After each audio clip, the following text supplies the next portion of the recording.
Chers amis, bonjour. Quelques mots pour ce jour spécial et sacré de Gimel Tammuz, 3 Tammuz.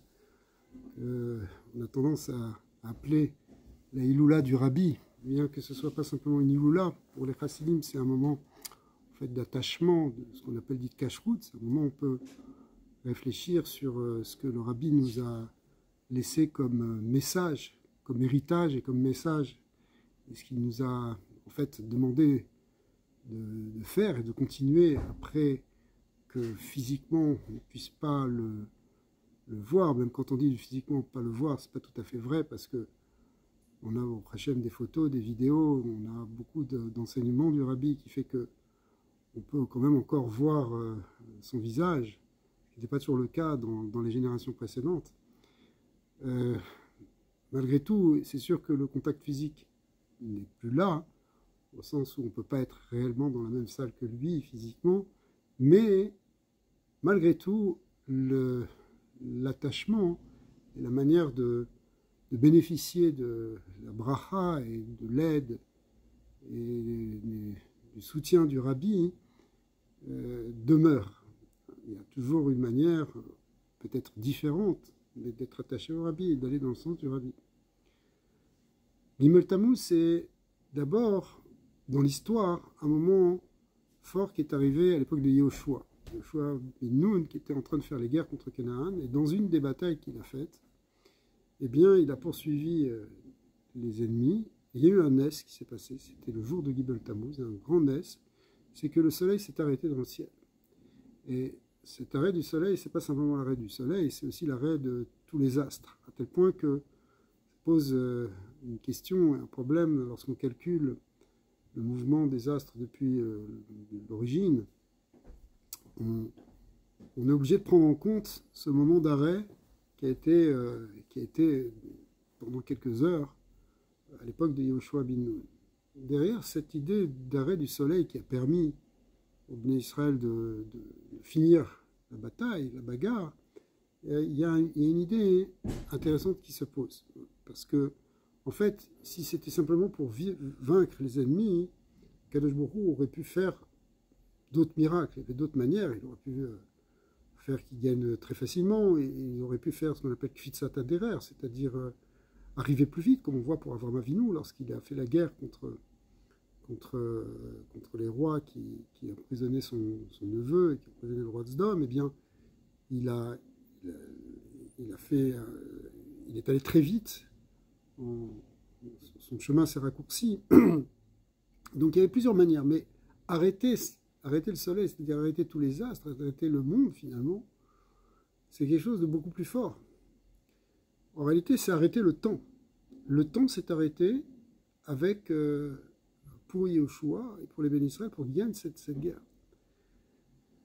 Pourquoi arrêter le temps? Le temps, en réalité, c'est quelque chose que normalement on ne peut pas arrêter. On peut tout arrêter, on peut tout bloquer, on peut essayer de... Si on a la force, on peut arrêter une rivière qui coule, de l'eau, des forces de la nature qu'on peut tenter d'arrêter. On peut les arrêter partiellement ou même complètement. Mais le temps, il ne s'arrête jamais, il continue. Même si on pense qu'on peut s'interrompre un moment et dire, voilà, je suis un peu hors du temps maintenant, en réalité non, l'horloge a continué de tourner. Donc, l'idée d'arrêter le temps, c'est quelque chose de très très puissant. Et probablement c'est lié avec ce message que le Rabbi nous donne, c'est-à-dire qu'on pourrait croire qu'après Gimel Tammuz Tafshin Nun Dalet, c'est-à-dire le moment de l'Estalkut du Rebbe, on pourrait croire que les choses ont changé, on est passé dans un autre temps, c'est une autre période, c'est autre chose qui va se passer. Eh bien non, il y a une dimension ici où le temps s'arrête. Le temps ne s'arrête pas pour rester figé, mais pour gagner la bagarre, pour gagner la guerre. Parce que cette guerre, elle a commencé depuis Yehoshua, mais en fait, elle a continué à l'époque du Rabbi précédent, qui a été libéré, c'est la deuxième chose qu'on peut voir, qui a été libéré le jour de Gimel Tammuz, alors qu'il était prisonnier en 1927, dans les moments les pires des purges staliniennes, dans les moments, dans une prison terrible, terrifiante, Mais le rabbi précédent a tenu bon, il n'a pas plié devant ses ennemis, il ne s'est pas soumis, et il a été libéré, ou du moins le début de la libération a été le jour de Gimel Tammuz, c'est poursuivi après le 12 et 13 Tammuz, c'est là il a vraiment été complètement libéré.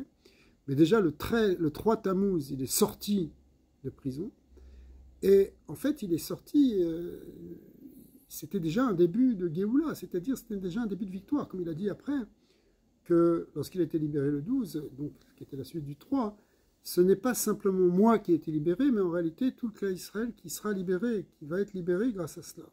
Pourquoi? Parce que le rabbi précédent, c'était le Rosh Béné Israël, c'était pas simplement le grand rabbin de Russie, mais c'était en fait la figure de pointe du judaïsme. C'est pour ça d'ailleurs que nos ennemis essaient de l'écraser. Eh bien, lorsque lui, il a été libéré, en réalité, ça veut dire qu'il a gagné une partie du combat. Il a gagné cette guerre contre la guerre, c'est la guerre contre Canaan, la guerre contre Amalek, c'est la même chose. C'est les forces des ténèbres, les forces obscures qui essayent de nous emprisonner, qui essayent de bloquer le dévoilement divin dans ce monde. C'est ça c'était ça l'enjeu de cette guerre contre le rabbi précédent. Eh bien, en fait, ce combat-là, il a continué. Et il a continué après avec le rabbi, d'une manière différente, puisque c'était plus le moment maintenant de faire don de soi, don de sa vie, comme à l'époque du rabbi précédent, puisque dans cette année-là, 1927, et autour de ça, c'était ses élèves qui étaient prêts à risquer leur vie et qui parfois, même souvent, perdaient leur vie pour enseigner la Torah. Quand ils se faisaient attraper, ils étaient immédiatement condamnés. Mais ils étaient prêts à le faire. Et quand un se faisait condamner, il y en avait un autre qui prenait sa place tout de suite. Ils étaient prêts à risquer ça. Le combat qui est venu ensuite avec le rabbi, c'est-à-dire dans l'autre partie du monde, dans le côté libre du monde, de l'autre côté du rideau de fer, en Europe de l'Ouest, en Amérique, c'est un autre combat. C'est un combat différent qui se fait et qui se fait encore.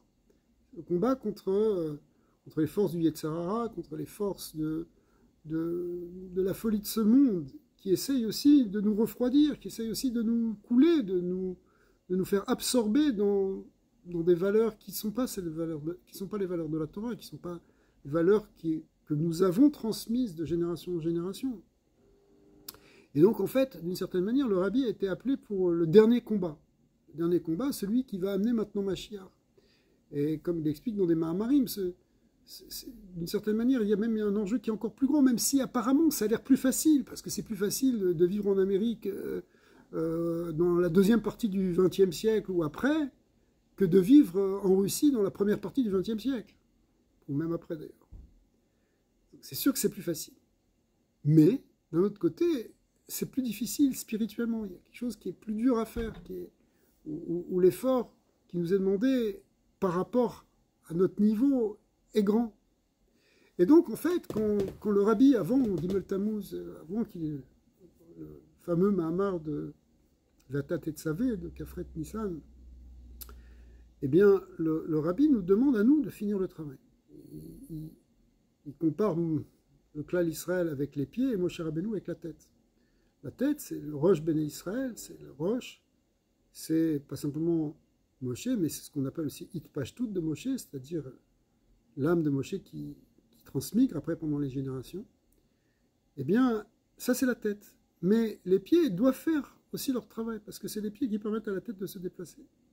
Or les pieds, les réglés à âme, les 600 000 réglés à âme, eh bien c'est le cas Israël. Et d'une certaine manière, c'est à nous de finir cette guerre, ce combat spirituel, ce combat où on se bat pour rester Bessimpra, pour faire encore une mitzvah, pour amener la lumière dans ce monde, pour influencer positivement les gens qui sont autour de nous et les amener dans une ouverture du bien et pas simplement dans un modèle fermé qui est de plus en plus fermé, même s'il se prétend ouvert. En réalité, il est de plus en plus intolérant et de moins en moins porteur de bonnes valeurs, modèle du monde. Donc, on est en train de finir ce dernier combat. Et pour ça, on peut voir ce qui s'est passé à l'époque de Yoshua comme cette idée d'arrêt du temps, c'est-à-dire que le temps s'arrête pour qu'on finisse le combat. C'est pas que quand les astres ont été figés, si vous voulez, le temps a été figé, mais en bas, la guerre continuait. La guerre, au contraire, elle a été vaincue, elle a été gagnée grâce à cet arrêt du temps. C'est un peu la même chose que ce qu'on vit aujourd'hui, c'est-à-dire qu'on pourrait dire que le temps s'est arrêté avec ce départ apparent du Rabbi, mais en réalité, c'est pour qu'on finisse le combat.